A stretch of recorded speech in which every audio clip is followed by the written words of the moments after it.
Alright, so Mythic Grong. This fight is very simplistic on paper. However, it's extremely healing intensive, and you have to be borderline perfect to kill it. Well, you don't have to be, but it's it's easy to wipe by missing one single interrupt on this fight. So let's go ahead and break this down. I'm gonna go ahead and pull it. So this fight is almost identical to Heroic, minus is less forgiving, ton of raid damage. So we use 6 healers on this, a lot of people do, because there's so much damage going out. So everybody needs to stack up in pairs and stay spread out because of the fires. So first thing first, 2 ads drop down instead of 1. Heroic's 1, Mythic is 2. They do this, this cast has to be interrupted. It requires 3 melee per ad, or 3 melee on one and a range interrupt on the other, is however your guild prefers to do it. So the goal is to kill one around into, let's say about 45 energy, because that's when he does his second bestial combo, and that's when you want to interrupt it. So, alright, yeah, so their DPS is running out there, they're on it. We're going to just DPS here, and the combo's coming in, and there is a bestial smash and a dot. He like bites you and puts a dot on you. The tanking order is like this. For every time he smashes, the other tank taunts, regardless of what's next. It's just, alright, you get smashed, you taunt. The other way is if he bites the person, puts a dot on them, you let them do a second one. So if he starts with the bite, and then there's another bite, and then the other tank taunts. There's no reason to give one tank 3 bites. It's just dumb. But if you do like 1 bite and then a smash, then you taunt. So after every smash, or after a bite and another whatever bite or smash. So I got smashed, he taunted, he got smashed, I taunted back, and then I got bit. So then he picks up the target. Now this does a ton of damage, and it's fall off damage. So they're going to take a lot of damage here. And when you get thrown, you get stunned. And I know after the first throw, he's going to fear everybody. And he ran away from me, so I'm like, crap. I go back towards the target so I don't get feared, and then I jump back in. We have a healer or 2 standing on top of the tanks at all times, so we're never feared. So if you have a paladin or a mistweaver, they should be on the tank.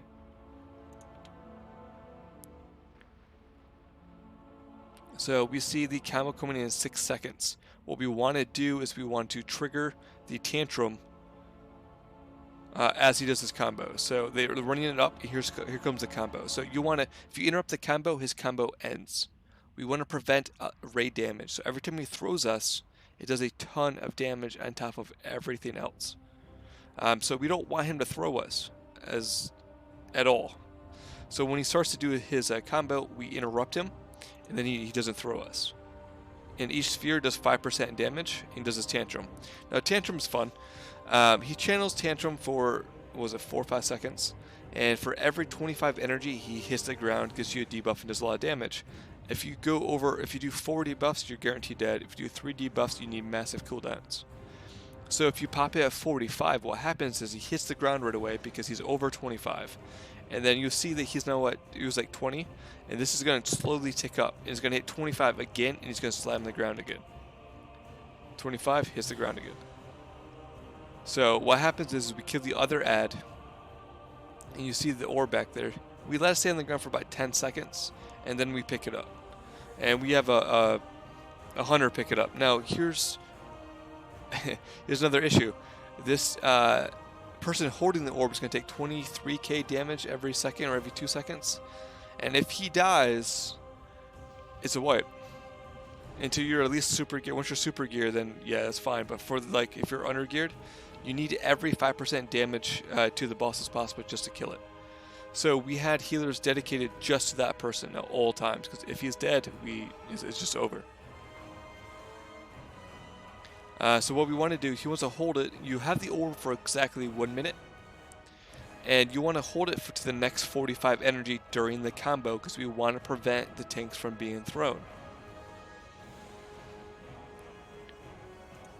So if he picks it up too soon, the debuff will wear off and he can't interrupt this. So the combo started, and there it is, Tantrum. He's going to slam the ground, take up to 25, slam again. Now at this point, we just keep DPSing and you wait to the next set of ads. At most, you have 3 set of ads. After the 3rd set of ads, he will actually berserk and kill everybody before the 4th set drops. I did also forget to mention, if you're going to see it here. Alright, so the ads, if they're within 15 yards of the boss when they die, he gets like 50 energy and it's a guaranteed wipe. So they dropped here, and we're just going to move the boss back. Because he cannot be in range. I'm going to stand him right about there. And I'm going to get thrown.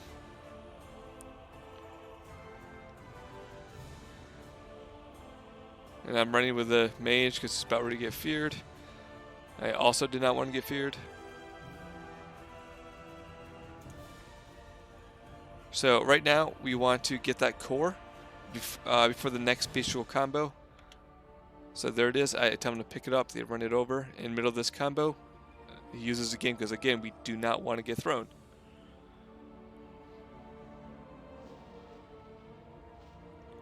And then our hunter's going to go pick up the orb again. And I'm going to dedicate healers to him. And we want to save that orb into the second bestial combo. So here's the first one. And you can take note the order in which we taunt. Like, I'm getting smashed, he's going to taunt. He's getting bit, so I don't care. And he's going to get smashed, and again, it's the last one, so we don't care.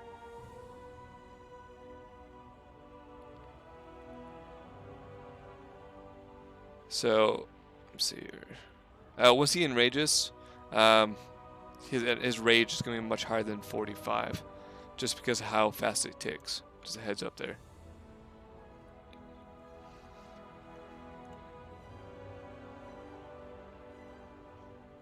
So next bestial combo in 5 seconds, and as soon as he starts doing it, the hunter's going to interrupt it. There it is. So if you notice, he has 18 energy or rage left over now. The early ones he had, let me think, it was like 0 to 5. Now he has 18 because of his buff. Now the tricky part is this last part here, and it took us a while until I figured out the easiest way to do this. So we have 2 ads up, and we'll make sure we're 10 yards, 15 yards away. So the next one's going to be at 75 energy, so it's going to be 3 stacks. So what we do is we group everybody up. We do like a Spirit Link and Darkness and all the AoE raid cooldowns that we can for this. Right now, by the way, I didn't say this yet. If you bop the tank when he gets picked up, because Darson's being picked up now, we're gonna bop him, and if he's bopped, he doesn't get thrown. It also removes any bites or bleeds on the target. So I call for a bop. He's gonna get bopped. He's gonna get put right back down. So no raid damage whatsoever. All right. So here is what we do, and it works really well. Is if you use the orb and he has 0 rage, he just channels Tantrum, but he never slams the ground. So using this idea is we want to use both these orbs because we know that if you hit every interrupt, he's never going to get 100 energy before he berserks and kills everybody. So he's going to berserk, he's never going to get 100 energy. So I also know that the hunter is likely to die. Healers are going about him. The hunter is likely to die before it's his turn to actually use the orb. So I came up with the idea that if we just use both of them right now, the boss takes 10% damage instead of 5. The hunter never is at any risk whatsoever of dying, and he would never reach 100 energy anyway, so we don't need the second orb. So I call for both of them to use it right now. So he just dropped 10% HP, and we're going to drop Spirit Link and everything else here. And now everybody's alive. He's never going to tantrum again. And it's just a straight burn at this point. I call for a Bop and Darson. I think I called for it again. Actually, I think he had 4 Barons. And that's it. Biggest keys here is massive raid healing. So you need good healers, preferably 6 healers. You need your interrupts set up for both ads. They both have to be interrupted, because if you miss one, you're likely going to wipe. You want to interrupt as many of the bestial combos as possible, and then bop the really bad throws so he doesn't take. So we bopped him again because we had a free bop. Like, all right, just bop him. There's no reason not to. And if you can do all of that, you'll win. So that's Mythic Grong. If you have any questions, please leave them in the comments, and thank you for watching.